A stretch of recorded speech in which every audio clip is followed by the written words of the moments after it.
తిరుపతి ప్రజలకి ఉన్నటువంటి అనుబంధాన్ని విడగొట్టినందుకు తిరుపతి ప్రజలు వైకాపాని పడగొట్టారు.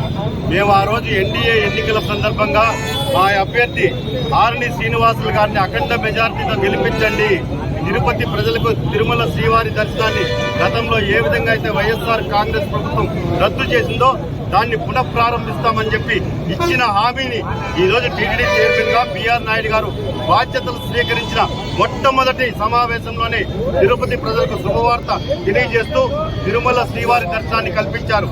నేను ఒకటే చెప్తున్నాను, 5 సంవత్సరాలలో వైఎస్ఆర్ కాంగ్రెస్ ప్రభుత్వం తిరుమల శ్రీవారి సేవా టికెట్లని సినిమా టికెట్ల లాగా అమ్ముకున్నారు.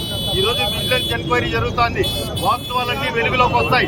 నేను తిరుపతి ప్రజల్ని ఒకటే విజ్ఞప్తి చేస్తున్నా, ఆ రోజు ఎన్డీఏ కూటమి అభ్యర్థికి ఓట్లేసి గెలిపించమని మేము విజ్ఞప్తి చేయగా వార్డులో మా బీజేపీ, తెలుగుదేశం, జనసేన కార్యకర్తలు ప్రజలకి ఇచ్చిన హామీని ఈ రోజు తూచా తప్పకుండా మేము మాట నిలబెట్టుకున్నాం. కాబట్టి అతి త్వరలో తిరుమల శ్రీవారి దర్శనాన్ని తిరుపతి ప్రజలు ప్రతి నెల మొదటి మంగళవారం ఆధార్ కార్డు ఆధారంగా స్వామివారిని సంతృప్తిగా కడుపు నిండా దర్శనం చేసుకునే భాగ్యాన్ని కల్పించినందుకు టీటీడీ చైర్మన్ బిఆర్ నాయుడు గారికి, ఎన్డీఏ కూటమి నాయకులకు తిరుపతి ప్రజల తరఫున హృదయపూర్వక అభినందనలు తెలియజేసుకుంటున్నామని.